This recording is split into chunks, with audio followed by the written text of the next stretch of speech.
1947, we have received and analyzed between 1 and 2,000 reports that have come to us from all kinds of sources.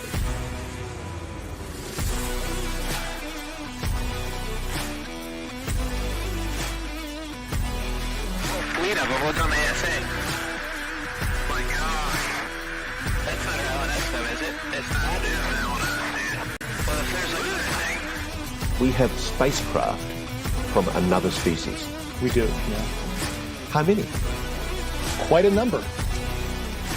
Unidentified anomalous podcast.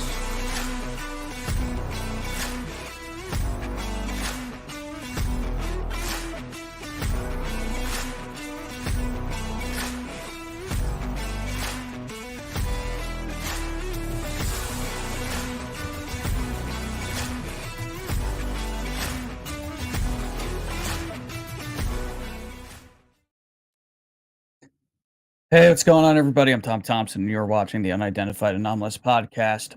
Today's going to be a little different. Digby's not here.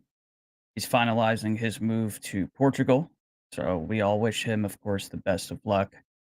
And he has a long, I believe, 2 to 2.5 hour drive from his current residence to his new residence in Portugal. So, Digby, I know you'll be watching this at some point. Get there safe, buddy. We love you. We miss you. And he will be back with the show next week. So it's just me flying solo tonight. Hello, everybody in the chat. It's good to see you all here. We're going to do,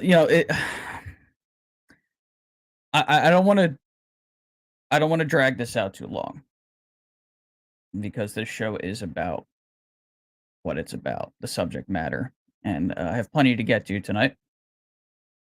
But when certain things are happening in the world that grab everyone's attention, you have to talk about it sometimes. So, as we all know, over the last few days, there has been quite a bit of violence going on over in Israel at the hands of Hamas. I'm not going to get into the politics of what that entails. This isn't about picking sides. It's nothing of that sort. It's calling a spade a spade.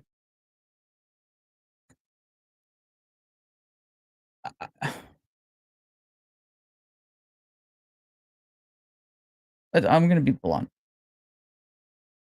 Some of the things that I've read about and some of the things that I've heard and I've seen online over the past few days were shocking and really hit me harder than some news stories do typically. I mean, I went out to the store earlier, grabbed some caffeine so I could stay focused. I had a lot of work to do today to get the show ready and some other things on the side. Obviously, I'm always working. And, I come home, my mom's in the living room. And, the headline I see on CNN, because that's what my mom had on, and I'll just be really blunt. A statement from Israel that they had discovered that these rumors that children and toddlers and such were being slaughtered like animals was confirmed to be true. You have terrorist agents, essentially, that represent Hamas, going into residential homes and in cold blood murdering random civilians and then taking their cell phones and posting it to their personal social media accounts as if to say, hey, look what I did.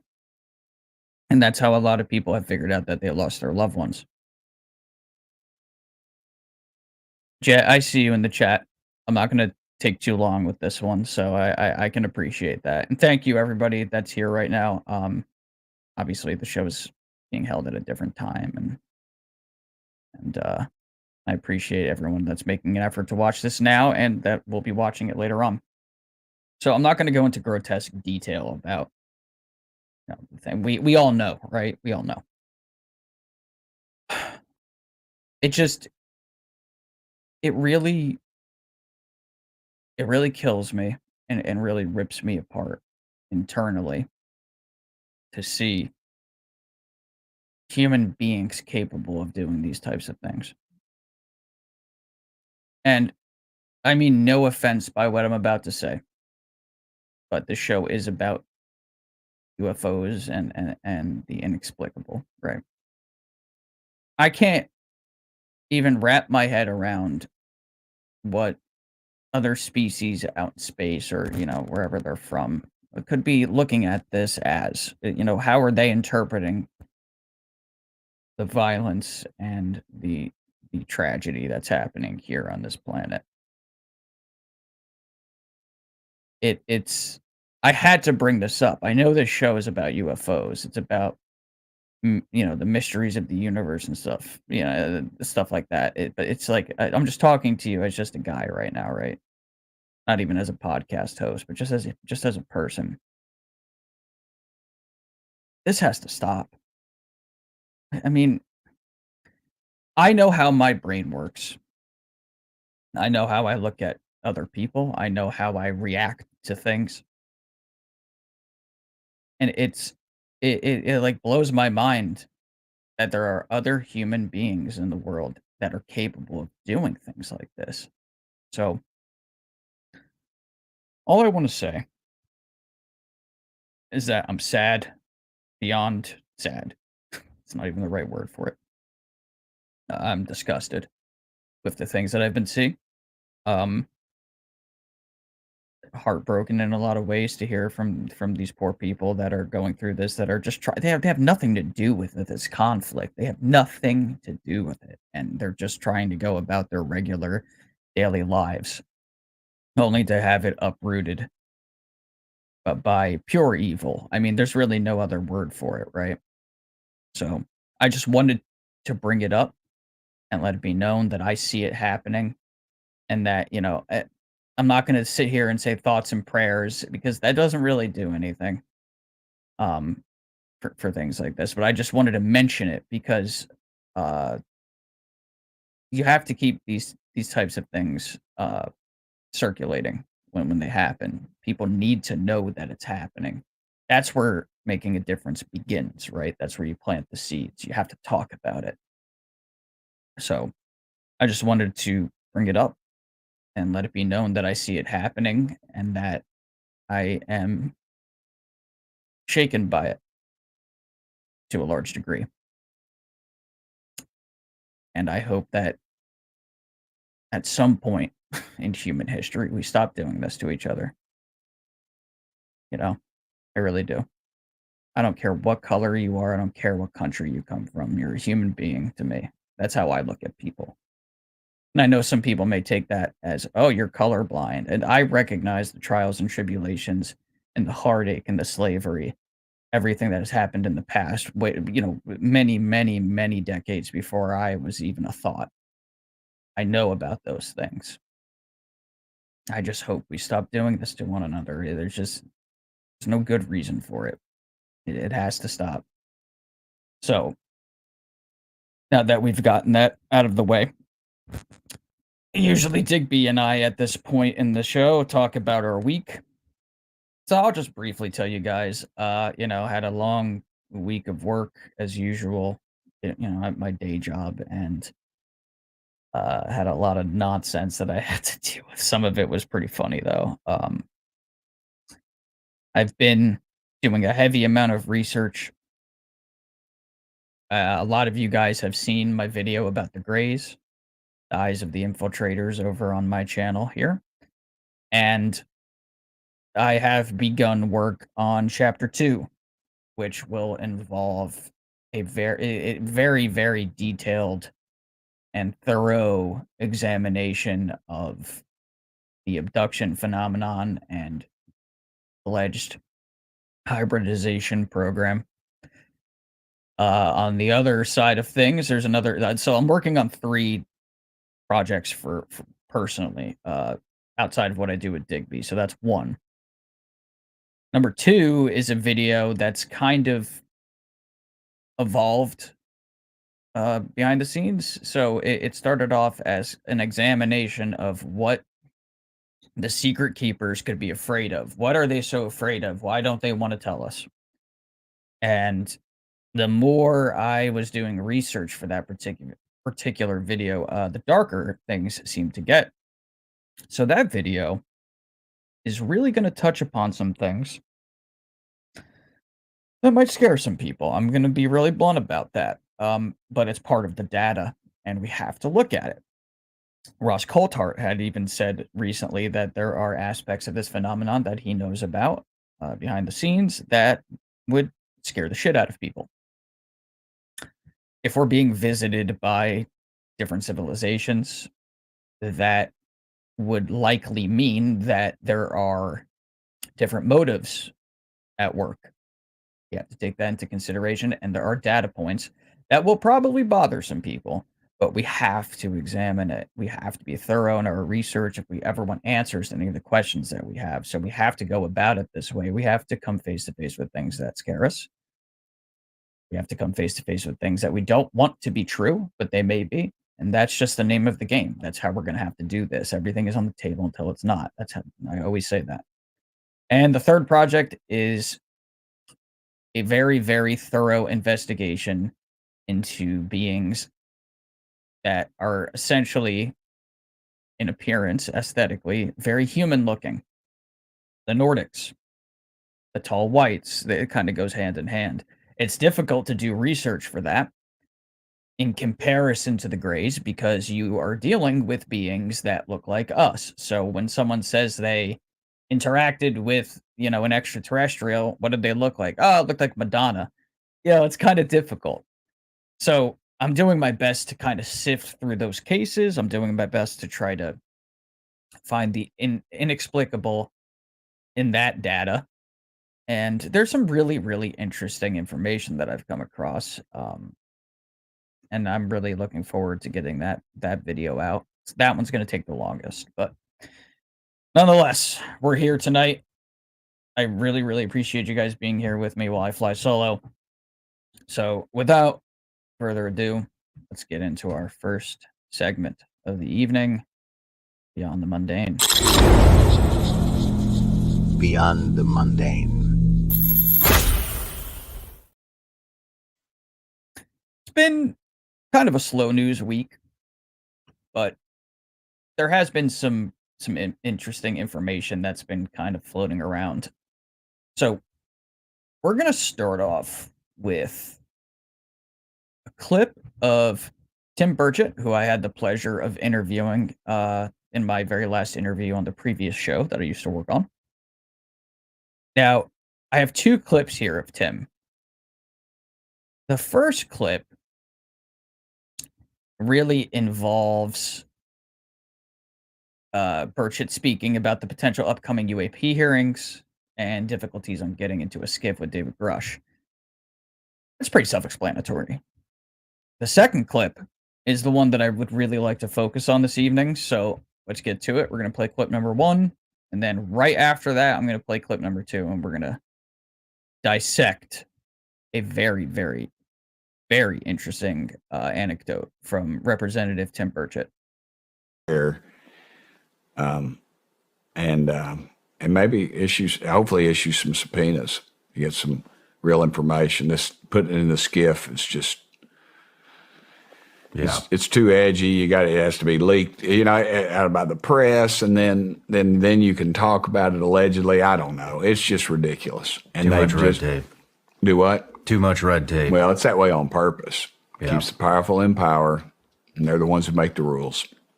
And how do you get to that much power? You got to be there for a while. You got to sell your soul. Yeah. Do you know when the next hearing is going to be? Not yet.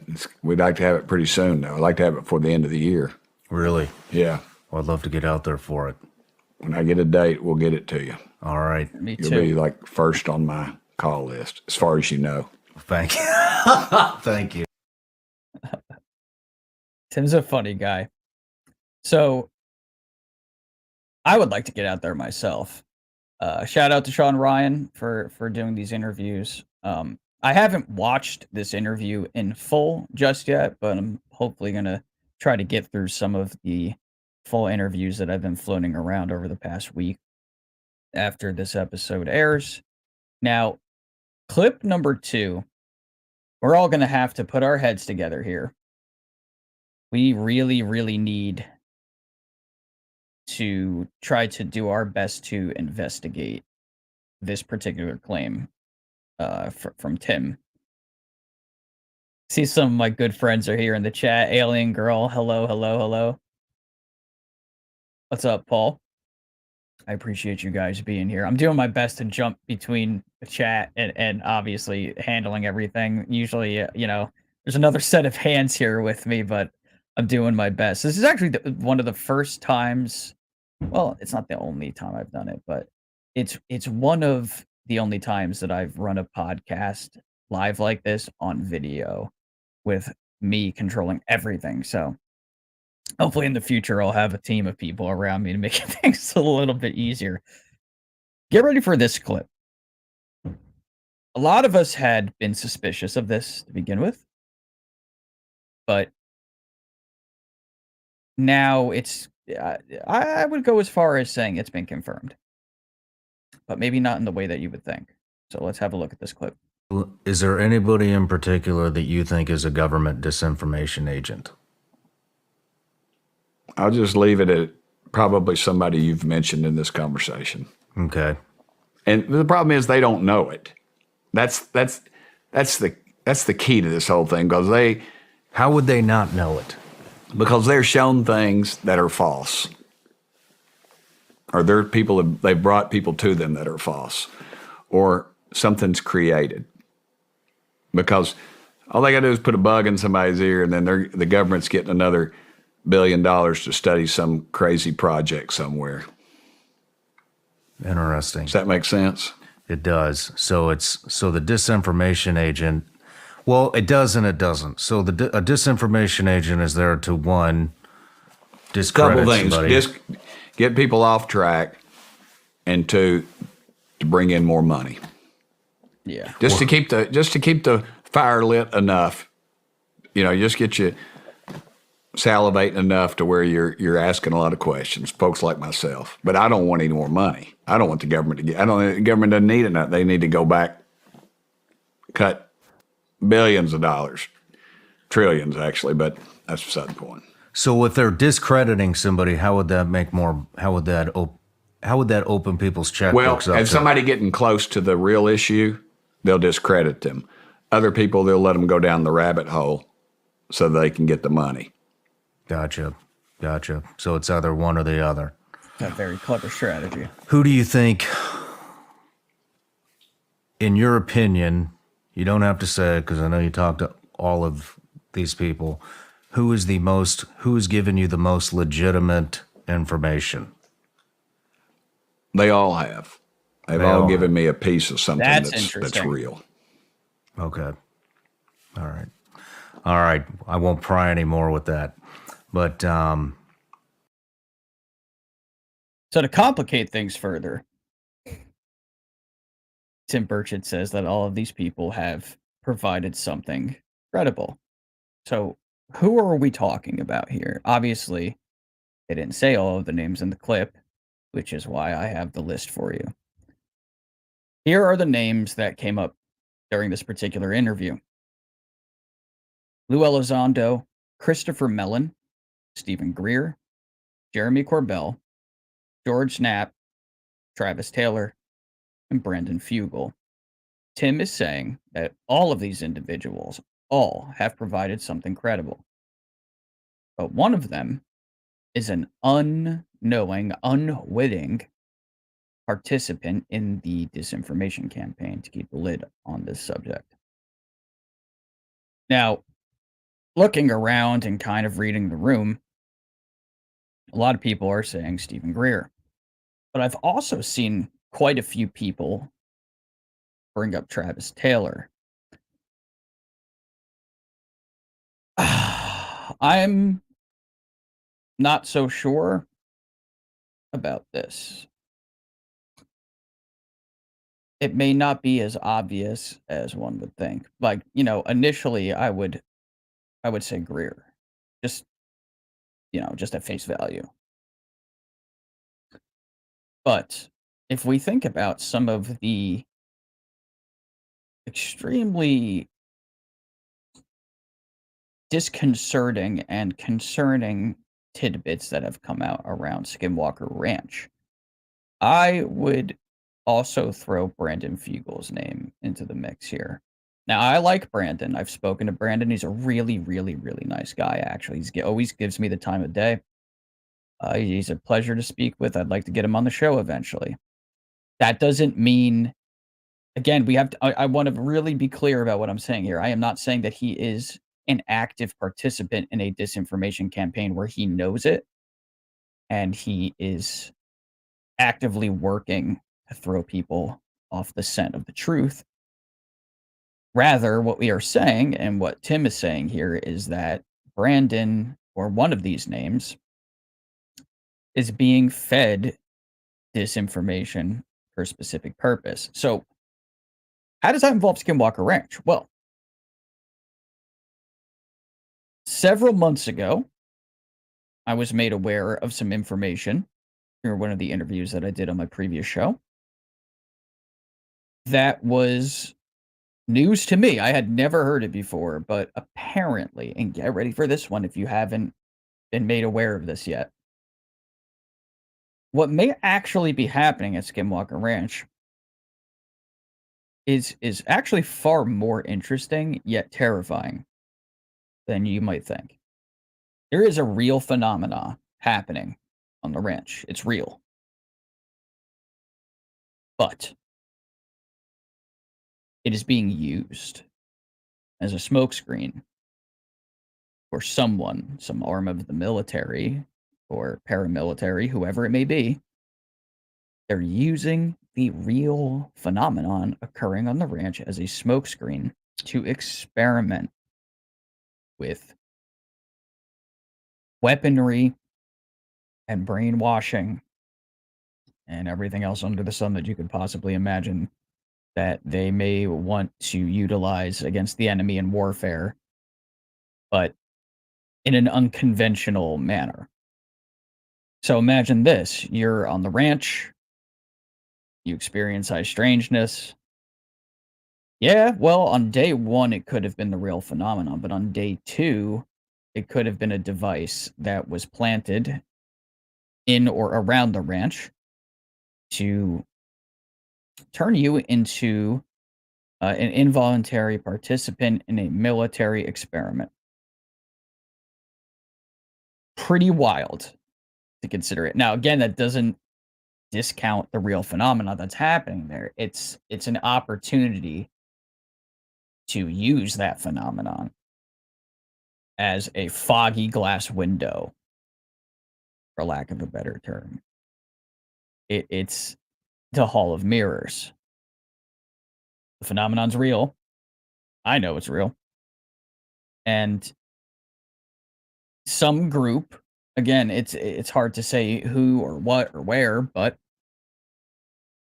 someone decided that they would like to test out very advanced and very powerful weaponry under the guise of that phenomenon. So you'll never really know what's what. Unless they leave, of course. Then whatever's left over is obviously the phenomenon. So it's hard to say what's what.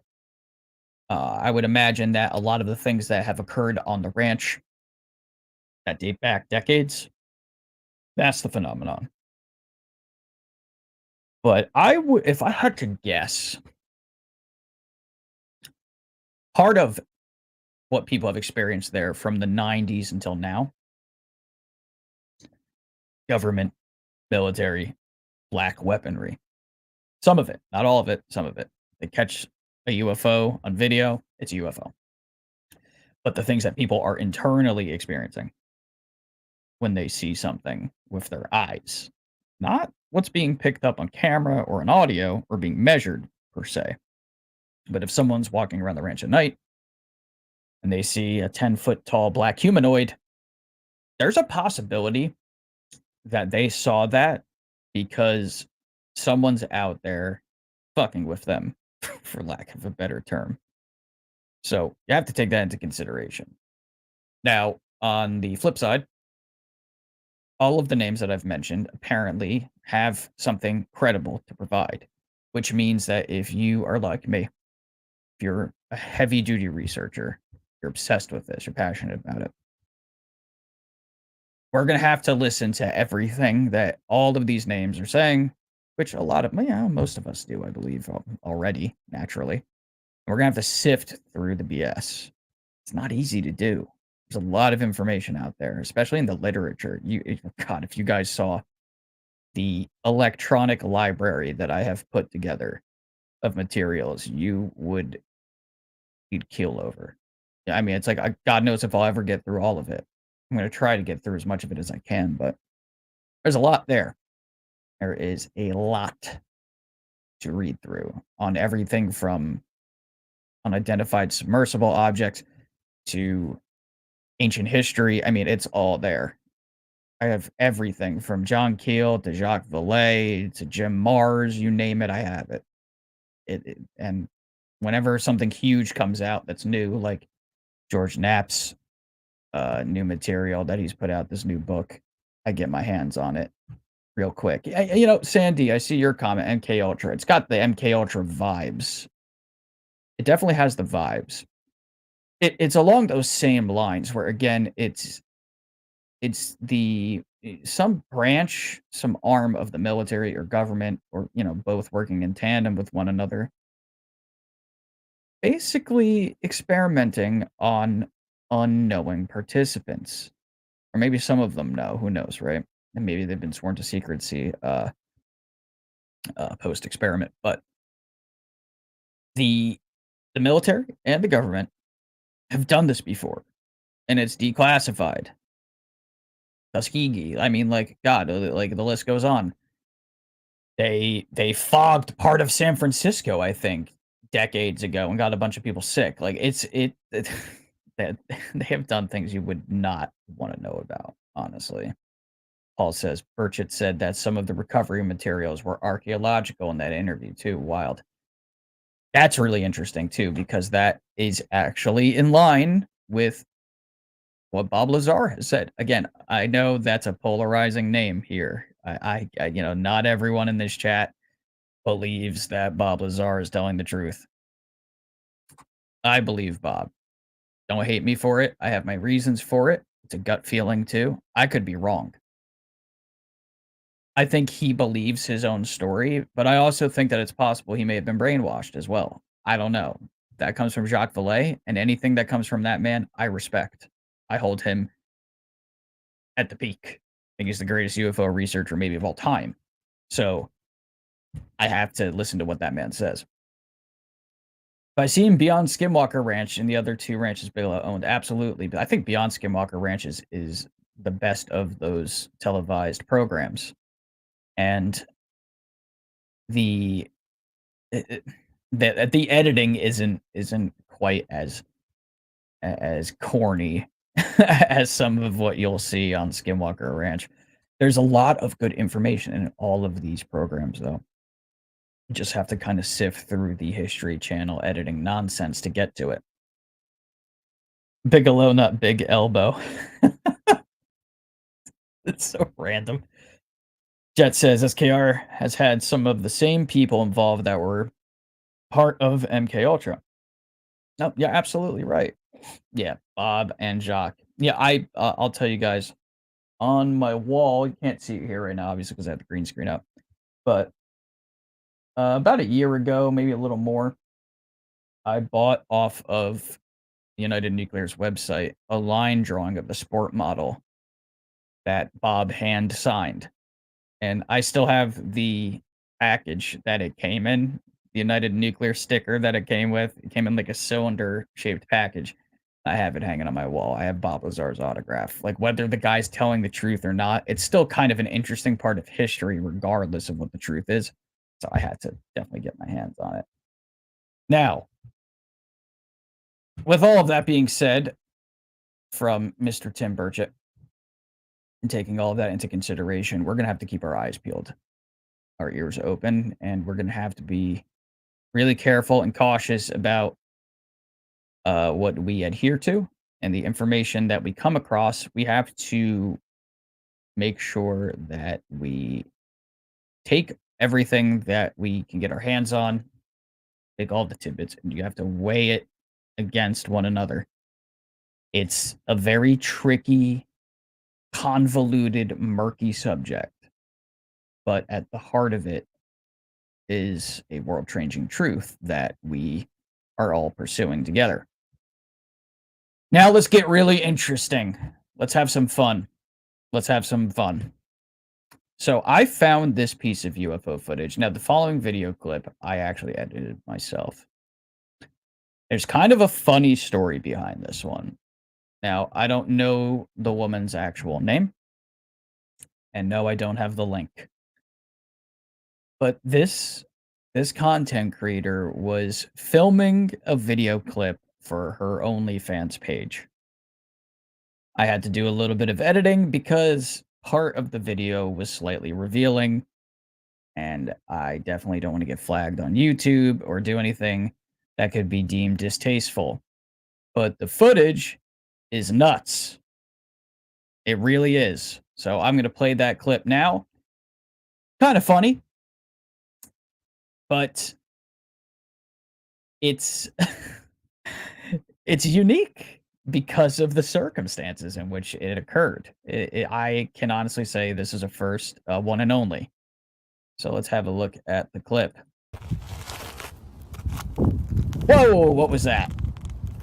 Let's rewind that and look at that in regular motion one more time.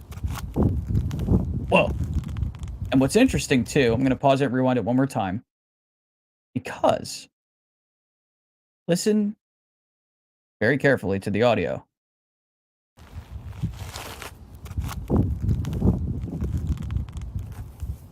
Could have been by chance, but there was that breeze. Now she looks off in the direction that the object went, and it's maybe her body sort of sensed it. Hard to say. But I broke it down here too. That object is only visible in 3 frames. 1, and as you can see, it looks like it's metallic.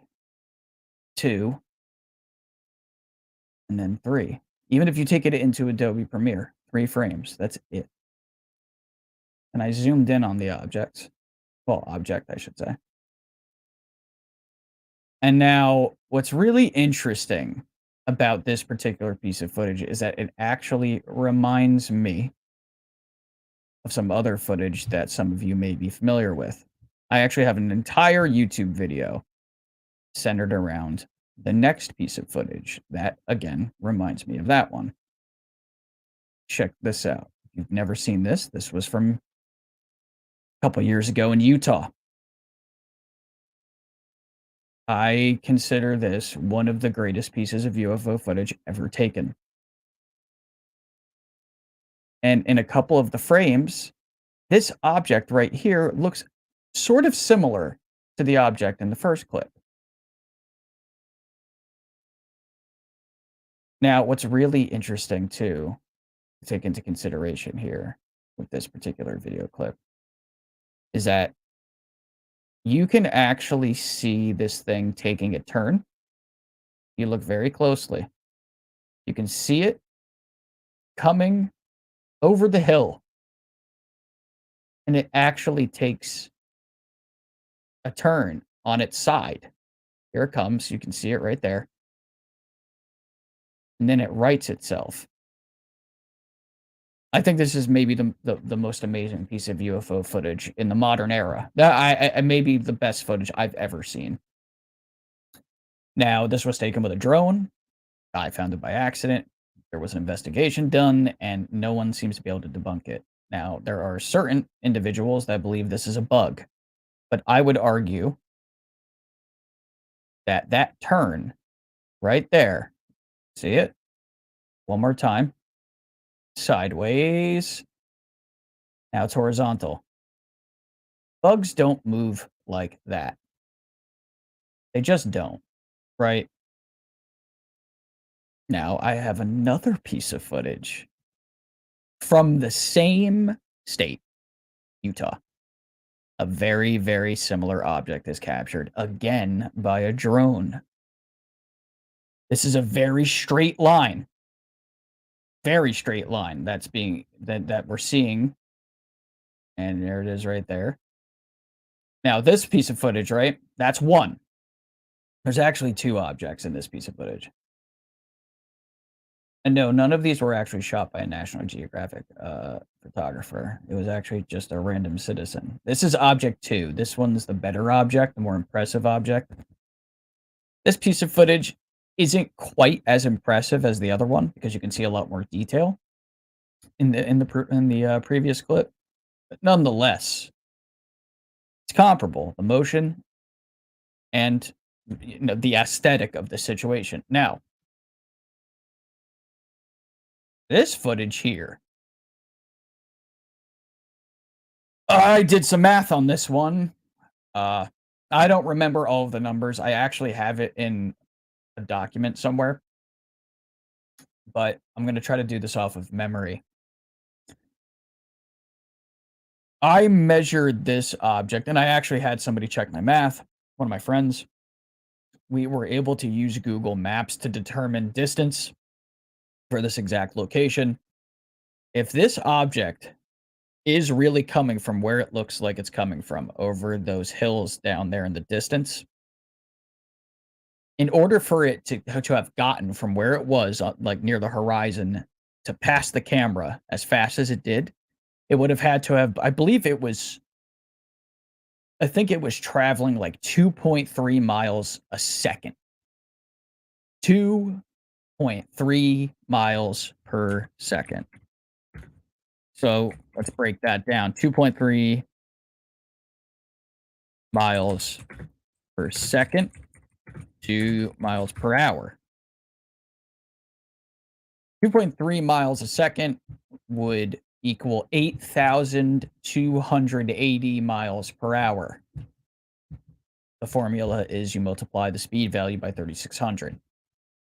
I mean, that's insane. Now, there was another measurement that someone else did that at one point they got much more specific than I did, and they were probably more correct than even I was. They said that at one point this object was going over 13,500 miles per hour, so almost double the speed that I estimated. I think, regardless, this is moving several times the speed of sound. No sonic boom. No effect on the environment. Think about it. If a fighter jet comes over the trees behind my house, breaking the sound barrier, there's going to be some movement involved there, right? Air's being pushed. There's nothing here. There's nothing. So, I mean, this is one of my favorite pieces of footage. I have a lot of really good footage that we're going to be kind of digging into weekly on the show.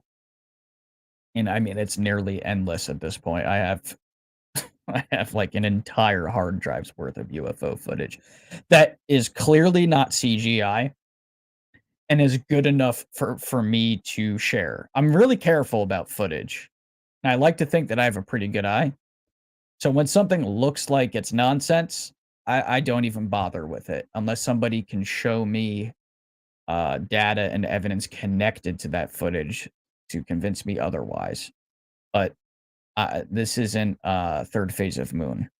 We do real UFO research over here. So now, moving on from this particular segment, and of course, I don't want to talk badly about other channels. I shouldn't do that. I'm not that kind of guy. But honestly, I call it spade a spade. If you hoax UFO footage and then stick it out into the open and try to sell it to people as if it's legitimate, you're an asshole. Sorry. I'm sure a lot of you will agree with me, right? Call it like it is. Now, got one more piece of footage to share with you guys here. This one is really mysterious. Hey, it's Ocean. Ocean, you know, I just adore you. You are one of my favorite people. Thank you so much. I appreciate you.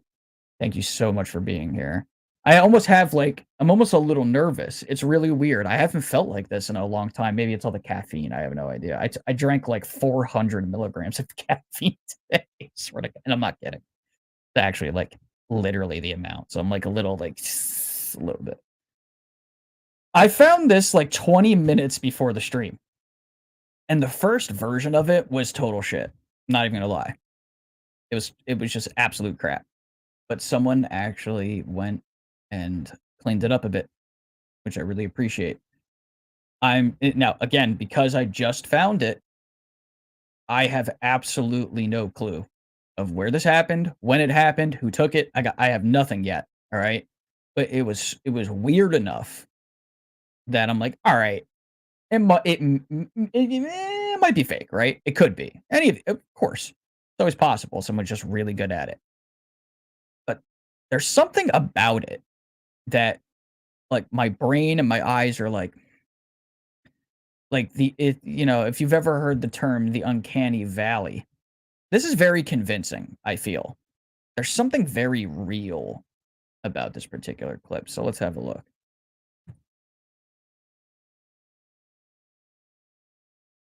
It's over some power lines, as you can see here.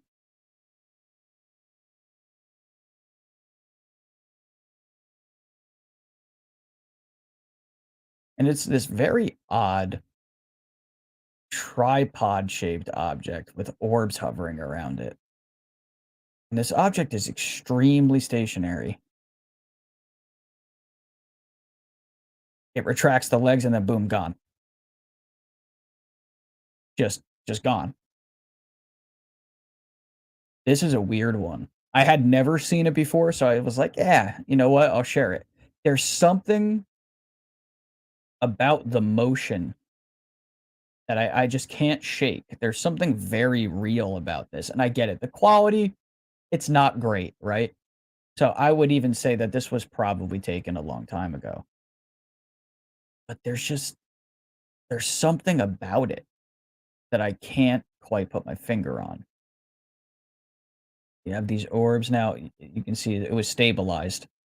That's why you get a little bit of that frame bump at the top there. And these orbs come in. So it's like a reconnaissance object, if I had to guess. But watch when it zips away.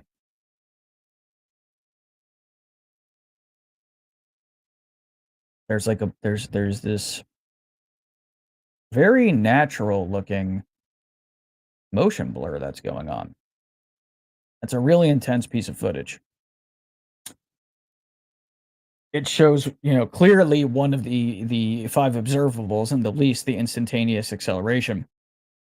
There is another video clip. I don't have it handy with me, but I'll have it ready for you guys next week, where there's an orb that's just hovering in the sky. And you can kind of see, like, the view of the video clip is from underneath somebody's gutter. And it looks like it was taken either in like the late 80s or the early 90s. And it's just this silver orb, and it's just sitting in the sky. And it just zips away. It's one of the only clips that's that clear that shows instantaneous acceleration. And let's take into consideration the fact that people didn't quite have the technology to fake something like that video clip shows at that time in history. They didn't have Adobe Premiere. They don't have After Effects like I do now. They didn't have that. And there's something very real about that piece of footage. A giant bug. Yeah, right. Maybe. I mean, God, maybe that's biological. Maybe that's what those beings look like, right? Like, there's a lot of interesting things to consider.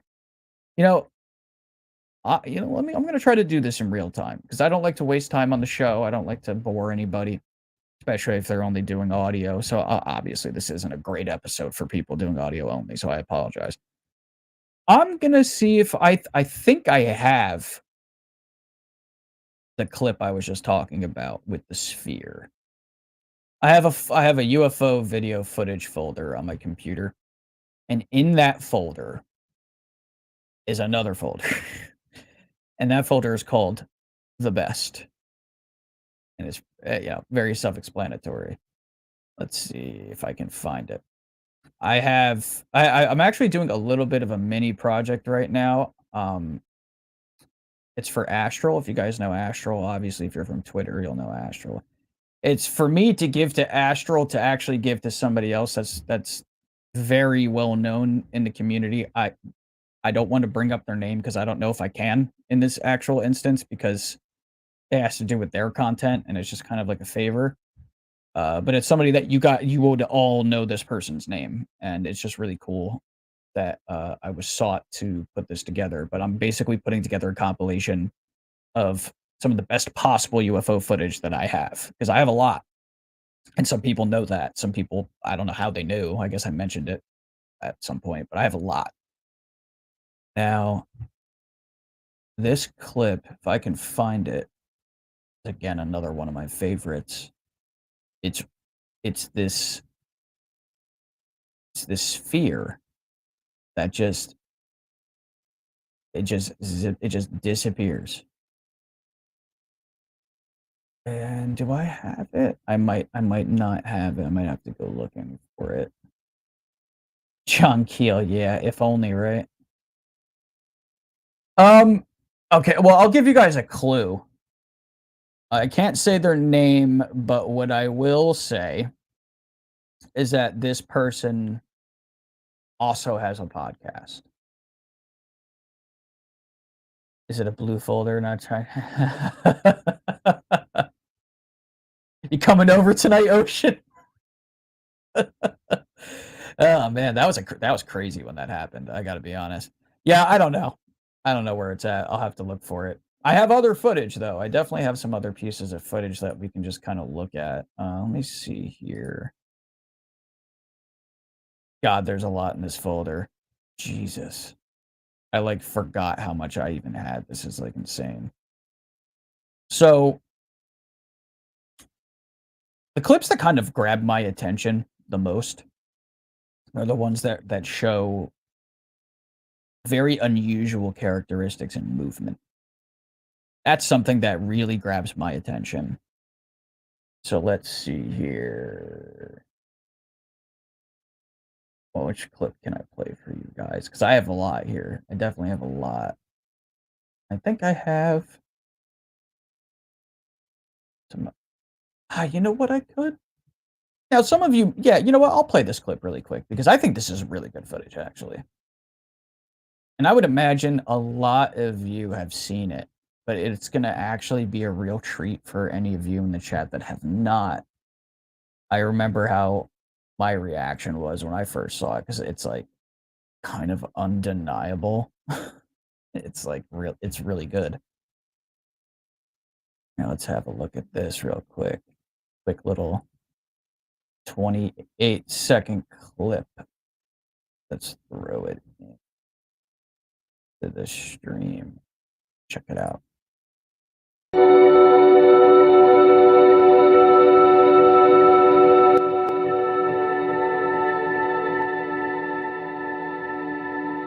That's a Concorde. Beautiful plane.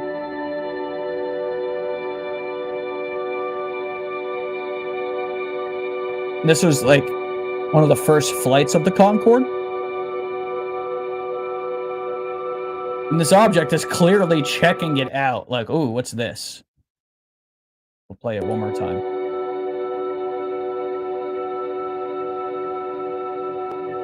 Really, really, really gorgeous piece of engineering the Concorde was. And there is this object that is, it looks like it's under intelligent control. It drops down. And then it comes back up. It keeps pace with it. And you can see it staying on the side. Yeah, so I think the Concorde video itself, if I remember correctly, it was a film crew for like a documentary from a news station, and I want maybe out of the UK, and somebody just happened to notice that in the footage later on. But again, I mark that as one of the best pieces of footage I've seen. It's really, really good. Now, let's see. I have other ones too. We're gonna have some fun here, right? We're gonna just do things in real time and let the chips fall where they may. It's like, well, if I'm going to show you guys video clips, I'm going to show you guys clips that are convincing because I need to be convinced as well. So now, I'm actually going to preview it real quick. No, that's not the one. There's a clip that I recently found that is actually going to be in this compilation that I'm putting together. That is really, really good as well. Very convincing. And what's really interesting about it is where it's happening. Let's see. Oh, I might have it in this particular folder. Well, actually, you know what?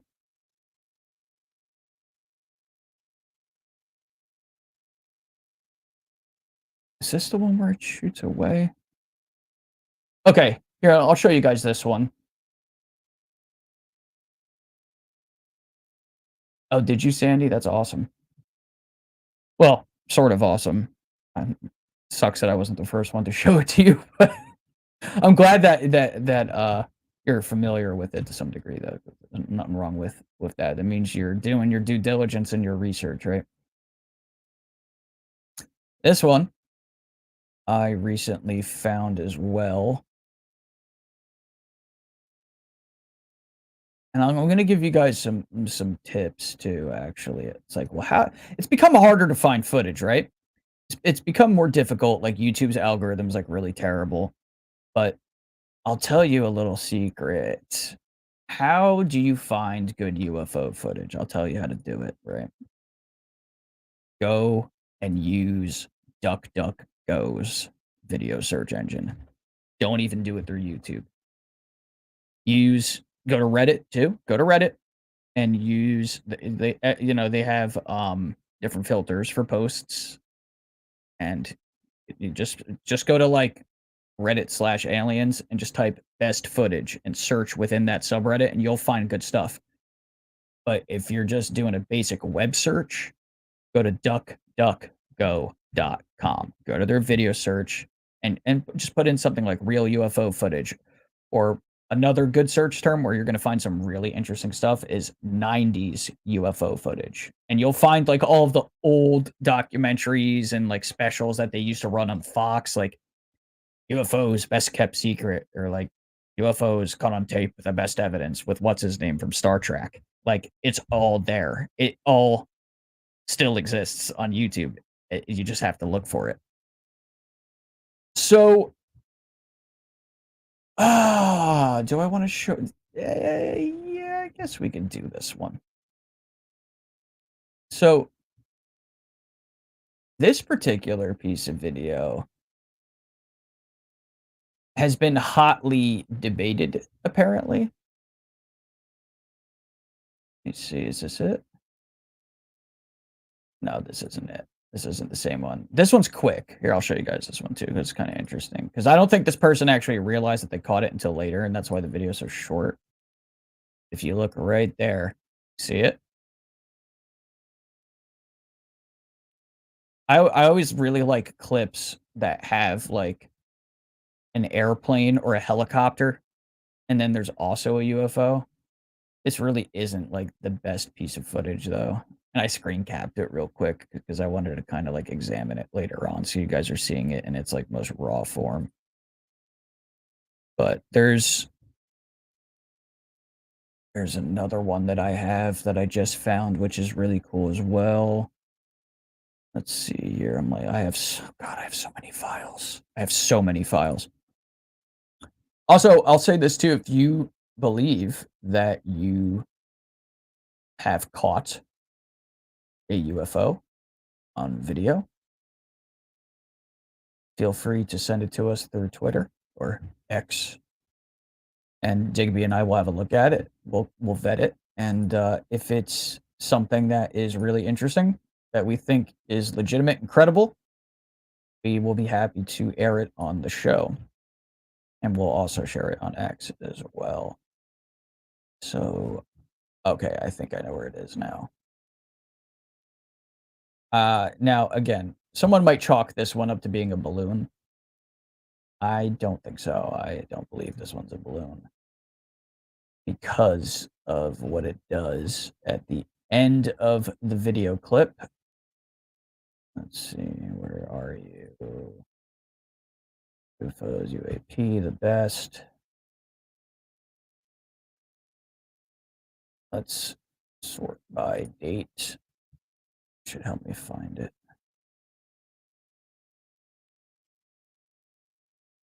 Actually, I wish I could just take, like, the way you drop video clips into the stream, you have to do it from the present button.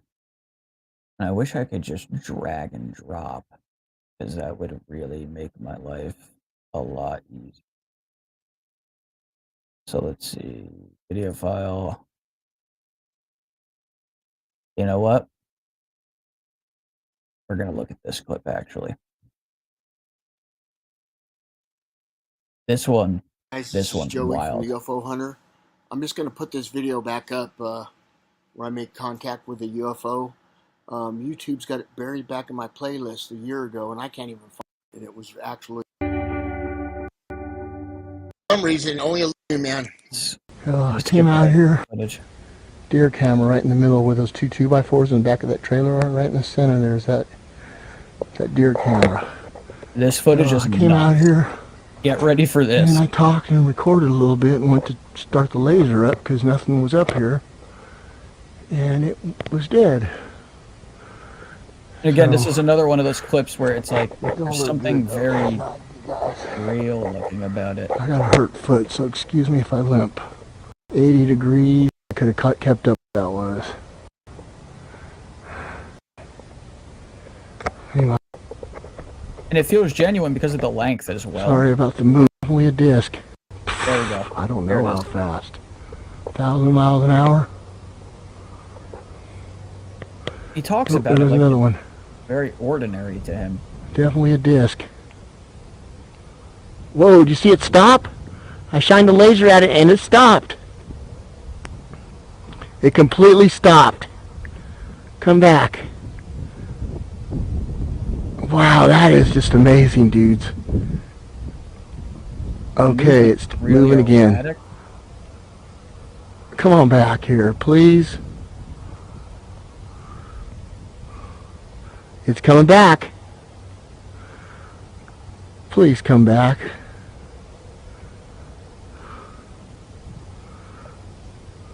He's like sort of interacting with it. You know, he says come back, and then, you know, sure Coming enough, back, he man. actually starts coming back. Animals towards don't him. do this.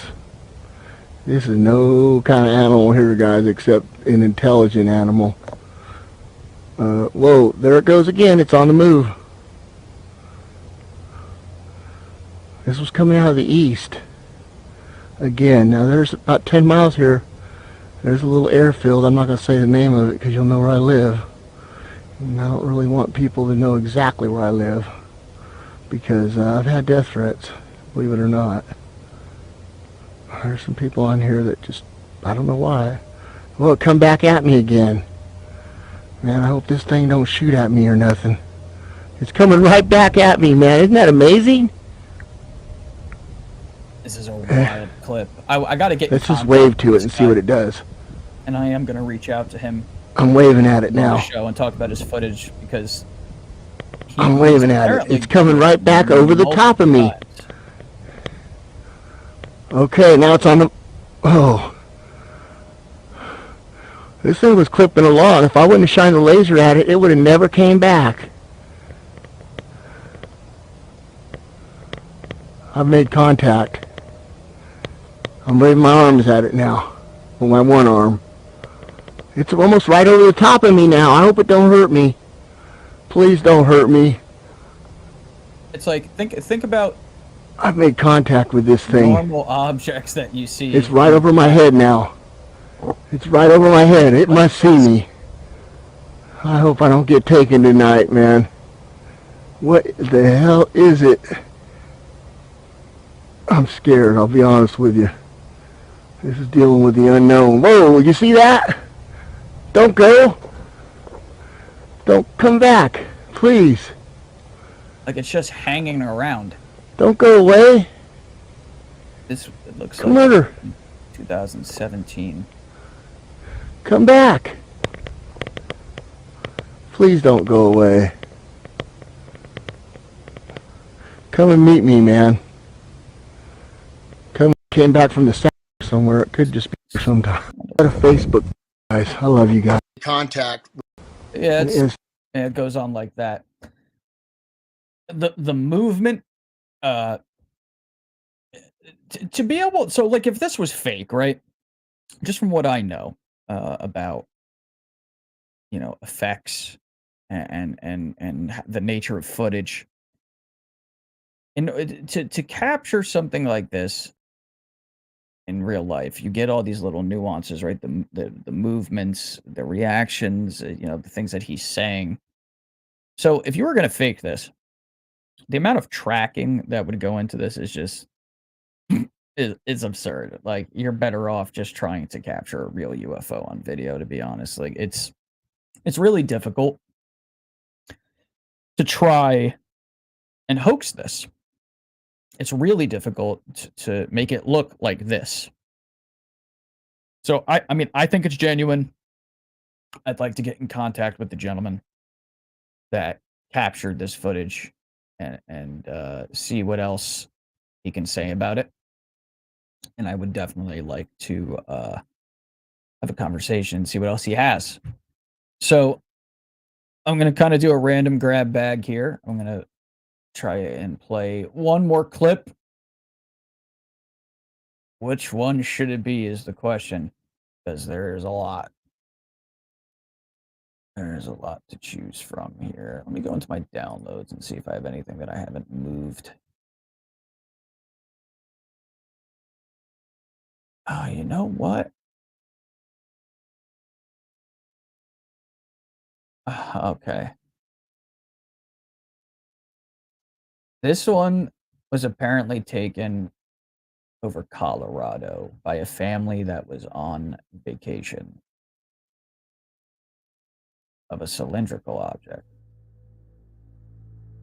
from 1995, which interestingly is the year that my brother was born. So here, I'll read it to you guys. It says, in the summer of 1995 in Salida, Colorado, Tim Edwards was called outside by his 6-year-old daughter, who had spotted a strange cylindrical object hovering stationary in the sky above their home. Edward grabbed a video recorder and handheld the taping session that lasted for almost 8 minutes. To him, the object seemed to move erratically back and forth until it became stationary, as if it wanted to be observed. Edwards zoomed the camera in and out in order to catch focus, while the object kept growing longer and shorter, possibly perspective, point of view, perception, question mark, while flashing a light up and down its vertical body. A second faint ball-shaped object can be seen moving around the cylindrical object. The object was also witnessed by Tim's wife, Brandy, and her father, Bob, who described it as darting back and forth in a matter of seconds, appearing in different places, as if it was capable of moving perhaps hundreds of miles back and forth instantly. It was hard to get a sense of its size because they couldn't determine its altitude and therefore not its distance. It remains unexplained, and one of the more compelling sightings due to the length of its presence, the multiple eyewitnesses, and the 8 minutes of video evidence recording time. This is another one of the clips that is going to be in the compilation that I'm sending off to Astral.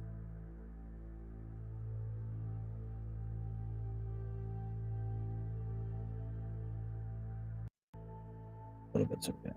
See what's going on here. And you can, oh yeah, you can see the light there. If you look, you can see there's a bright spot that's like moving along the body of this object. I didn't even see that initially. That's really weird.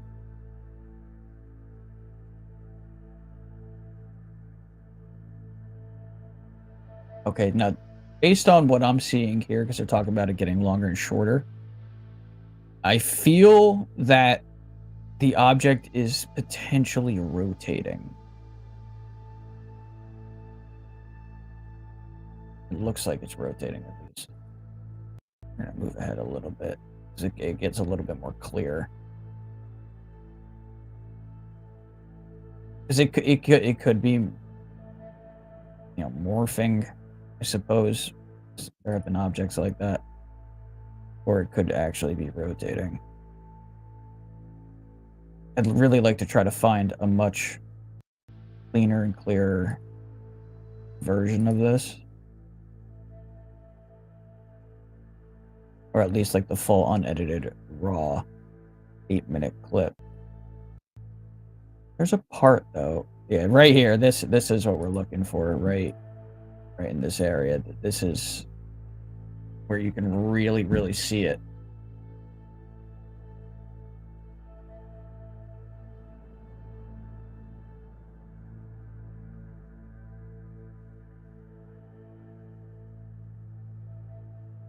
There you go. Check that out. Yeah, Paul, that's a great point. Because that's exactly what a fourth dimensional object would look like if it was coming into three-dimensional space. That's a great point. You're absolutely right about that. Then you can see like this is like the side of like a gutter.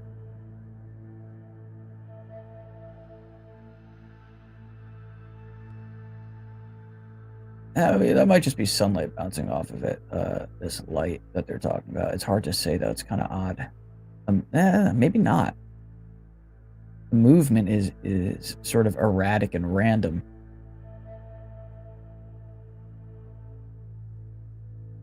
Could you imagine seeing this over your house? Jesus. Now, I haven't spotted this orb that they were talking about, but I'm going to go looking for it at some point. We're not going to do that live on the show, obviously, because it'll bore you to death. And again, I get not Tic Tac. Well, maybe Tic Tac vibes, but it's a lot thinner. Oh, there's the orb, I think. Yep, there it goes. Whoa. Man, that is weird. That is weird stuff. I can't even imagine what it would be like to have like a bright daytime sighting like this that hangs around for such a long time. Like all of my sightings have been quite brief, except for the triangle. Even that was technically brief, but man, weird. So I only had a couple more things planned before we wrap up the show. Lou Elizondo posted something. There was a couple things. Because obviously, Lou's been doing a lot of stuff behind the scenes, apparently. And you don't see him, like, tweeting all the time. But let's see. Someone on Twitter named Tony Revsai at Revsock99 says, Lou, it feels like we are trying to scale a mountain at the moment. Are we going to reach the summit? Lou says, simply put, yes, but not in the way that many think or even want. But once we are there, the view will be amazing. Keep the faith. Much, in all caps, more is coming. It is becoming increasingly difficult by the gatekeepers to hold back the flood. It's coming and soon. Remember, it's a process, not an event. In the meantime, stay tuned. Look, and the reason I'm bringing this up is because a lot of people get frustrated. A lot of people get really is the nature of the situation that we are in right now. Disclosure is a process, it's not an event. And patience is our ally. It's a virtue. As my late grandfather used to always say, patience is a virtue, Thomas. And he was right. patience is not easy to come by. I'm a very impatient person myself, depending on what we're talking about, of course. It varies. But disclosure being what it is in its nature can't be a one-day event. It has to be a process. There are just many groups of people that exist on this planet that have to be eased into this because it's going to be hard for them to digest. And I respect that. I do. Um, think about maybe something a little bit more mundane that you could break to somebody. Like, what if you were tasked with telling somebody something tragic, something exciting, but it's an overwhelming piece of information? You have to slowly acclimate that person. I always compare it to a hot day in the summer and you're going swimming and the water is real cold and you dip your toes in and you're like, oh man, I'm not diving in there because it's going to be a shock to your system, right? I mean, it's a really simple analogy, but it makes the most sense. So what do? Get your feet wet, right? You're sitting on the side of the pool, you're talking to your friend. Next thing you know, a couple minutes later, you're up to your waist. Before you know it, you're diving deep. That's how this works. That's what we're dealing with here. And it has to be that way. It's been decided. It's in effect. And we are here for the ride. As much as I would love for this to be sped up, which I think in certain regards it can be, definitely. I also know that it's better that it's a process and it's taking place at this particular pace. It's better than having nothing at all, right? Because there are people and organizations, groups behind the scenes that really are pushing against this and trying to keep this under wraps still. You have your Collins elite, they think these are demons, that type of thing. So we have the process, we have the friction that is occurring that is rubbing up against process. But there are a lot of individuals apparently knocking at disclosure's door, and that crowd is really growing at this point, and the bolts are starting to come off. Are not going to be able to hold this in much longer. Now, the other thing I wanted to share with you guys, because I thought it was actually really well written. George Knapp, who listen, I know people have their opinions of George and Jeremy. I'm a huge George Knapp fan. I've been a fan of George since I was a little kid. I think he is a great journalist, and he's not always going to be right, and neither am I. One of the pieces of footage I showed you tonight, they could get debunked, right? Later on. Guess what? Then you move on, right? It gets debunked, whatever. It happens. It's part of investigating. So George has put out a new book. And I believe, as far as its availability, don't quote me on this, I think you can get it anywhere at this point. But it's called Inside the U.S. Government Covert UFO Program Initial Revelations. UFO Joe on Twitter shared this post. Joe Murgia, shout out to Joe. Love Joe. This is the preface and intro from the book. And I'm going to read it to you guys real quick. And this is kind of a nod to those of you that may have wanted to pull up the podcast tonight for an audio-only experience. I know I showed a lot of footage. I apologize for that. But like I said, I'm running solo and doing what I can in real time here to keep you guys engaged. So this is really for those of you that are listening more than you are watching. So this is an excerpt from Inside the U.S. Government Covert UFO Program Initial Revelations from the great George Knapp. says key congressional committees first began hearing closed-door statements from military pilots and other witnesses starting in early January 2018. At first, the testimony was heard mostly by senior staff members of the Senate Intelligence and Armed Services Committees. Over time, elected members of Congress began to sit in on the sessions. In 2022, over the preceding 4 years, members and staff had heard incredible stories about crashed spaceships, reverse engineering efforts, and unacknowledged special access programs.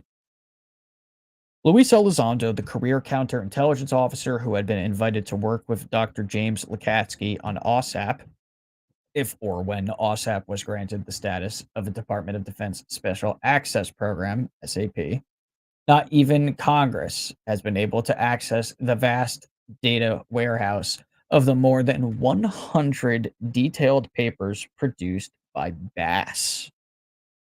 That's kind of crazy to think. Many of the events described in Skinwalkers at the Pentagon were so strange and dramatic that they tended to overwhelm the UFO cases and incidents that had been investigated by teams from Bass. The choice to include a litany of bizarre encounters was not an accident. We wanted to make the point in that first book that the program was willing to follow the evidence wherever it led. And this was from Dr. Kelleher, Tom Kelleher. This was an important feature of the program, not a bug. That's really important. And Joe actually puts in an anecdote here. Joe says that is so important. When you see folks poking fun at what some of the witnesses experienced or reported as detailed in SATP, I would stop listening to those people. They're creating more stigma and, in my opinion, don't really care about the truth. Following the evidence wherever it leads is the only way we're going to have any chance at deciphering the phenomenon. And even then, we might fail, but we need to try. Couldn't have said it better myself. I strongly resonate with that particular statement. When NIDS, OSAP, or other program investigators interviewed eyewitnesses in northeastern Utah, in Dulce, New Mexico, in the San Luis Valley, Colorado, around Malmstrom Air Force Base in Great Falls, Montana, in Yakima, Washington, in the Hudson Valley, New York, or in Marley Woods, Missouri, the metallic UAP regularly occurred along with paranormal phenomena and psychic effects on witnesses. Without disclosing confidential information, we can say that this pattern also applied to pilots who encountered the Tic Tac object, as well as to select members of OSAP and ATIP. That's really, really fascinating that there's these connected phenomena occurring. Someone sees a UFO, they have that experience, and then these other things tend to follow afterward. It's happened to me, guys. It's happened to me, and it's maybe not to this extreme, but there have been these after effects that I've experienced. My most recent sighting, the strange crystal glass pyramid thing that I saw in the sky while I was at work.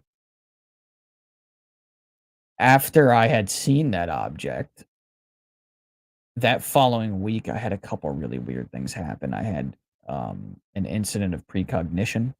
And again, I'm not claiming to be, a psychic, or I'm not saying that I have superhuman abilities, but I'm just telling you what happened. I experienced what can be categorized as precognition, and I don't really know how to explain it. All I can tell you is that it appears to be connected to my sighting based on information like this, other cases that I've looked at, and other sightings that I've had myself. I mean, this has happened on countless occasions to just numerous people. So again, it's a very, very clear part of the data that needs to be investigated. So it also goes on to say the science, which there is a lot of, and project physics come a little later, and I'll get to that. So apparently that's later on in the book. I'm definitely going to be grabbing this. I would recommend you do the same if you're a serious researcher. And again, especially based on what Tim Burchett said earlier,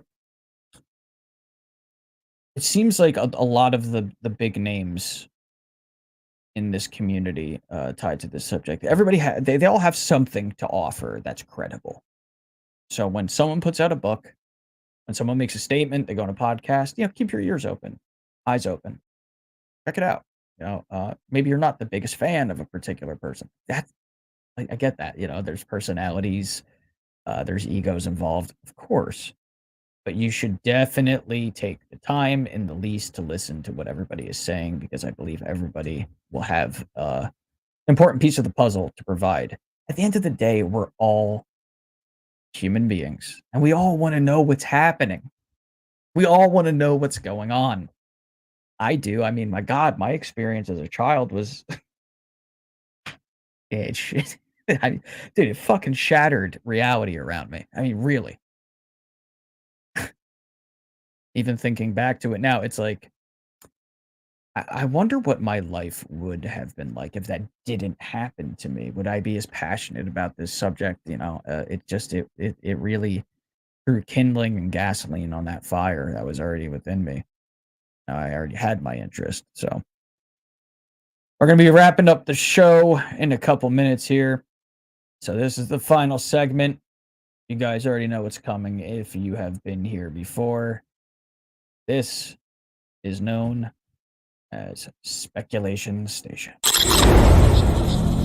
Speculation Station.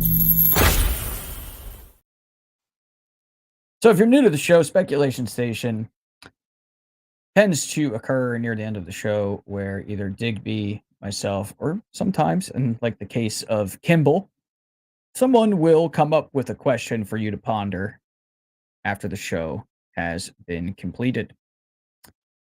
A lot of times, I come up with the question usually a few minutes beforehand. I'll have, and the reason I say that is because I usually have a few, and then I'll pick one. There have been a couple instances where I thought of it on the spot. This is one of those times.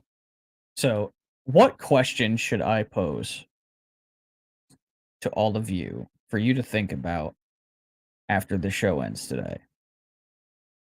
I mean, let's take your pick, right? Okay. I think I have a good one. I think I do have a good one. If consciousness is being received by the brain as opposed to being created by the brain, where is it? Where does it come from? Is it something that can be described in a dimensional way? Is it a fourth, fifth, sixth, 20th dimension? Is it outside of space and time? Is it non-local? Where is it in a physical sense? Where does it emanate from? Is it natural? Or is it artificial?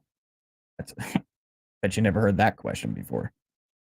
Is consciousness natural? Is it artificial? Where is it? If it's not being generated by the human brain and we receive it kind of like how a radio works, where is it? Where does it come from? And why? it's heavy, right? We'll do a bonus one too. Why not, right? Speculation Station doesn't have to end at one question. The other night, I was on the computer like I am right now, right? But it was real late. My friends they had gone to bed, so I was no longer in the Discord voice chat. I was just alone in my own thoughts. And I had this thought. I had this question kind of run across my mind. Is there really something to this whole theory that 2027 is important in relation to disclosure and the phenomenon? because I had seen a really well put together video that lasted over 8 minutes showing various individuals referencing this either directly or indirectly. They either alluded to it or they were very blunt. So that'll be your other question to think about tonight. These rumors that the disclosure process is being sped up, maybe rushed, hurried to get ahead of something. What does that mean? Is that real? Is that just a rumor? Did somebody just kind of stick that out, into the ether just to kind of keep us all distracted? What is it? Is there anything really going on there? I'm not a fan of dates. I've never, 2012 and Y2K, all of those types of things. Somebody predicts that, the rapture's coming on, whatever. You guys know what I'm talking about. I'm not a fan of any sort of predictive date proclamations. But this one is weird. This one's definitely kind of strange. It kind of sticks out. I am on the fence, because naturally, like I said, I don't like adhering to this type of thing. But I guess we'll find out, right? That's really all we can do. It's just to see so many different people allude to this and reference it, and like I said, kind of just come out and just straight say it is really odd. Now, Digby, I think it was like 2 weeks ago on the show, he said something that I still haven't found it. So if anybody knows if this is legit or what interview came from, but apparently Leslie Keene said something kind of bizarre too. She apparently said something, if I remember correctly, along the lines of, in a few years, I believe it went something like, in a few years, we're not going to have certain things that we all take for granted. It was something sort of like that. Oh, next week I'll ask. Oh, you know what? Next week we'll bring that back up. We'll dig into that one a little further. When I call Digby tomorrow, because we always talk on the phone, basically almost every day at this point. I'll bring that up and try to get some more information on that, because that's kind of chilling, right? But that seems to have a connection to this whole 2027 situation. I don't know, guys. I really don't know. But in the meantime, it's 2023 now, so we still have 4 years. It's like going through all of high school again. No matter what happens, let's all try to be good to one another. Let's all try to spread some positivity in our daily lives. Let's try to do our good deeds, right? I always try to inject those types of ideas into everything that I do. There's a lot of evil in the world. We all see it. But not everyone is evil, and I like to believe that there's more good than there is evil. There are more good people than bad, that we outnumber the rotten apples that are out there. I appreciate all of you taking the time to hang out with me tonight. I wish I had been a little bit more prepared for the show, but I also had a crazy week myself. I did my best, and you get better in time. Get better in time with what you do.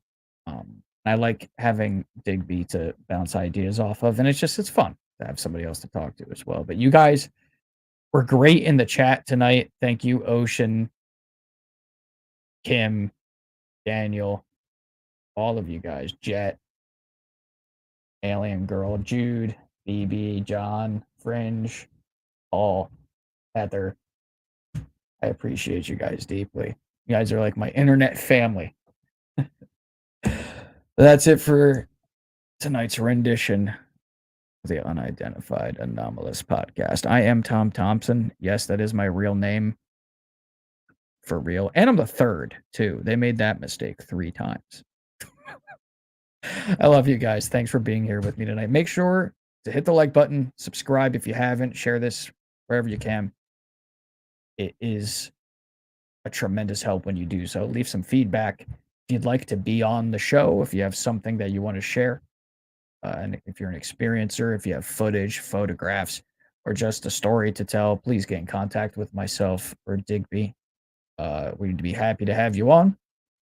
And with that, I hope you all have a safe, happy rest of your day or night wherever you are. And we will see you again next week, probably regular time, 4:30 Eastern United States time, 9:30 UK time. I love you guys. I appreciate you guys sincerely. Take care. And you know what? One more thing, too. One more thing while I'm thinking of it. With everything that's going on in the world, people that are out there that are suffering, that are going through so much, please keep them in your thoughts, too. I just wanted to kind of end on that note. Keep them in your thoughts. You know, I believe in the power of manifestation, and I believe that if enough of us put our minds together and think positively, that there could be some good that comes out of that. So, you know, when you go to sleep tonight or when you wake up tomorrow morning, you know, think positive. Really. There's some people out there, a lot of people right now that could really use better days, greener pastures, and they could use our help too. So anything that we can do to try and make the world a better place. Let's all do our part. Get enough people together to do that, and real change will happen. And with that, I hope you guys enjoy the rest of your day or night, and I'll see you next week. I'm Tom Thompson for the Unidentified Anomalous Podcast for Digby Furno, who is not here, but will be back next week. Take care, guys.